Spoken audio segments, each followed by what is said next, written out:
सकाळी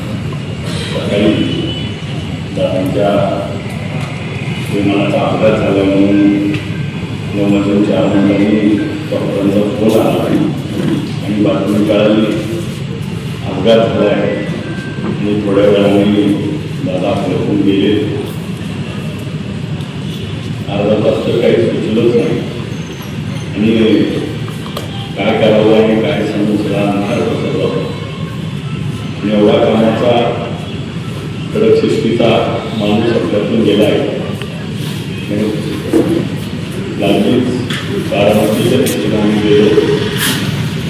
हॉस्पिटलमध्ये मेडिकल कॉलेजला पोहोचल्यानंतर तिथं 2 दिवस त्या सर्व कॉल कुटुंबियांच्या सर्व सहकार्यांच्या सोबत त्यांना आठवणी दादांच्या सोबतचे सर्व किस्से दादा आज देखील वाटतंय की दादा आहेतच, गेले तसं कुठलंही वाटत नाही.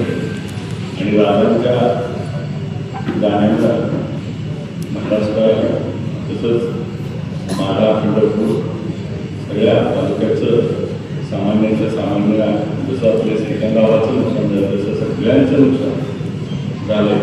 प्रत्येकाला कुठं तर मदतीचा हात आधार करणारा आपल्या सर्वांचा महाराष्ट्राचा दादा मोठा भाऊ म्हणून आपल्या पाठीशी उभा राहणारे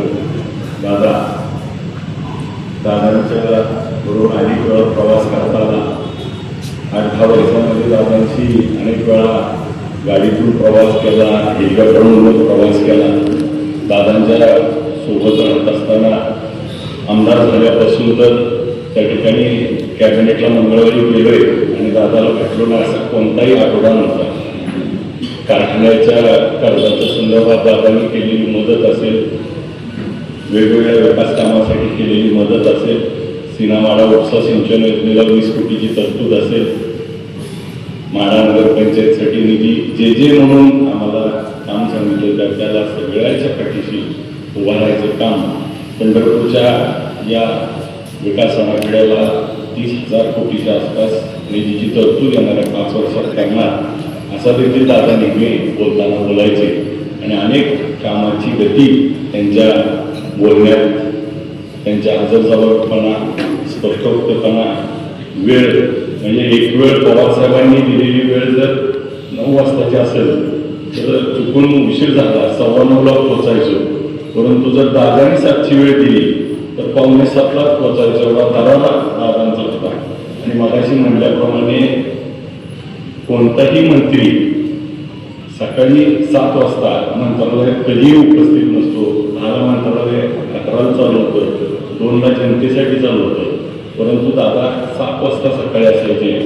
अनेक वेळा काटेवाडीला मी एकदा गेलो आणि सहज दादांबरोबर गाडीत आम्ही गेल्यानंतर दादांनी शेतात नेलं, शेतात फिरवलं, गाईचा गोठा त्या ठिकाणी शेताचं काम. आणि हे महाराष्ट्राचे उपमुख्यमंत्री असताना सुद्धा त्या जमिनीशी जनावरांशी असलेला प्रेम दादांचा त्या कृतीतनं बघायला मिळाला. गहूच्या कारखान्यावर गेल्यानंतर कारखानदारीतली बघायचा पूर किती आहे, मशिनरी, बारीकावे, साखर, एकूण साखर म्हणजे त्यातलं देखील ज्ञान, उद्योग व्यवसायाचं ज्ञान. प्रत्येक गोष्टी बारामतीत फिरत असताना आपण बघितलं तर झाड कुठं लावलं पाहिजे, कसं लावलं पाहिजे, कंपाऊंड, इतक्या बारकावे गोष्टी बघून इमारत किती आकर्षित करता येईल. आणि ते इतके काही गोष्टी दादांकडून शिकण्यासारख्या आहेत. आणि त्याच शिकून दादांच्या प्रत्येक सहवासामध्ये म्हणजे मला एक विधिमंडळामध्ये समाधान दादांनी अनुभव घेतला असेल की दादा सगळ्यात जास्त आत बसणारे मंत्री म्हटलं तर 4 ते 5 तास रोज त्या ठिकाणी असायचे. आणि आम्ही एखादा प्रश्न विचारला आणि त्या प्रश्नाला जर कधी मंत्र्यांकडनं उत्तर द्यायला अडचण लागली तर दादा उठून उत्तर द्यायची. आणि मी दूध भेसळचा प्रश्न मांडला, जेवळ साहेब उत्तर द्यायला थोडं हे होत होते तर दादांनी उठून उत्तर दिलं. समाधान दादाच्या एका मदारी समाजाच्या घरकुलाच्या विषयाला देखील दादांनी उठून उत्तर दिलं. आणि बोललं तर त्या ठिकाणी विधिमंडळात पाळलं जायचं. दादाची ख्याती होती आणि दादा सगळ्यांना त्या ठिकाणी आपलेसे वाटायचे. नानांनी जसं मगाशी सांगितलं 8 दिवसापूर्वी दादांना आम्ही आमदार चारी खासदार साहेब, 2 जिल्हाध्यक्ष एकत्र राज्यात दोन्ही राष्ट्रवादी येत आहेत आणि एकत्र निवडणूक लढावी म्हणून आमची चर्चा आता 2 तास झाली, विविध विषयावर झाली, सगळ्या बाजूनं त्या ठिकाणी. आणि अचानकपणे म्हणजे 21 तारखेला सुद्धा अर्ज भरायच्या दिवशी फोन आला, काल परवा दादा जाऊन आम्ही सभा घेण्याच्या संदर्भात फोन आला. सातत्याने अचानक ही घटना घडत असं स्वप्नात देखील नव्हतं. अपघात झाल्यानंतर बघा त्या माणसांची एक ख्याती की ज्यावेळेस अपघात झाला आणि अपघातानंतर मी दादांची वेळ पाहिली आणि अपघातात सगळ्या बॉडी त्या ठिकाणी बर्न झाल्यामुळं ओळखलं कशावरून तर पुन्हा घड्याळावरच. म्हणजे किती त्यांचा त्या ह्याच्याशी नातं घट्ट झालं होतं. आणि दादांच्या या जाण्यानं म्हणजे कार्यकर्ता म्हणून मला अनेक गोष्टी आठवतात. म्हणजे एक गोष्ट दादांकडे गेलं की सगळ्याला चहा नाश्ता जेवणाला विचारायचं. मग चहा का कॉफी तर माणूस विचारला. 1-2 वेळा मी कॉफी सांगितली आणि एकदा काटेवाडीच्या बंगल्यावर गेल्यावर त्याने विचारलं चहा का कॉफी, तर दादा म्हणजे कॉफी आणि त्याला कॉफीवर.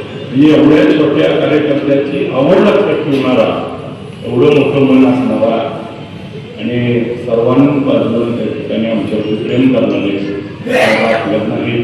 दादांचे जे विचार, दादांची स्पष्टोक्ती, राजकारणात काम करत असताना रेलपटपणा आणि कामामध्ये देखरेख असेल सर्व बाजूमध्ये दादांचा आदर्श, दादांवरती ज्यावेळेस आत्मचरित्र लिहिलं जाईल त्या आत्मचरित्र तुमच्या माझ्यासारख्या सगळ्या कार्यकर्त्यांना आयुष्यभर त्या ठिकाणी ग्रंथ म्हणून उपयोगाला येईल. दादांच्या दिलेल्या या कार्यातून दादांनी घालून दिलेल्या आदर्श हेच खरं जपणं ही दादांना आपली सर्वांची आदरांजली असेल, श्रद्धांजली असेल.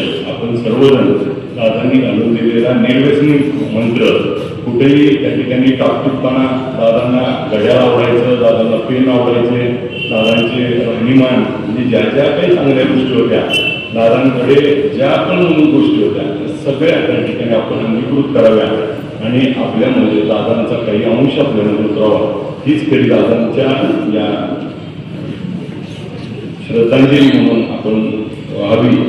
दादांच्या या श्रद्धांजली सभेस आज समाधान दादा, त्याचबरोबर नगराध्यक्षताई, आमचे माजी आमदार सर, सावंत सर, वसंत नाना, महेश नाना, सर्व पक्षाचे प्रणव परिचारक साहेब सर्व उपस्थित राहिले त्याबद्दल त्यांचे सर्वांचे आभार मानतो.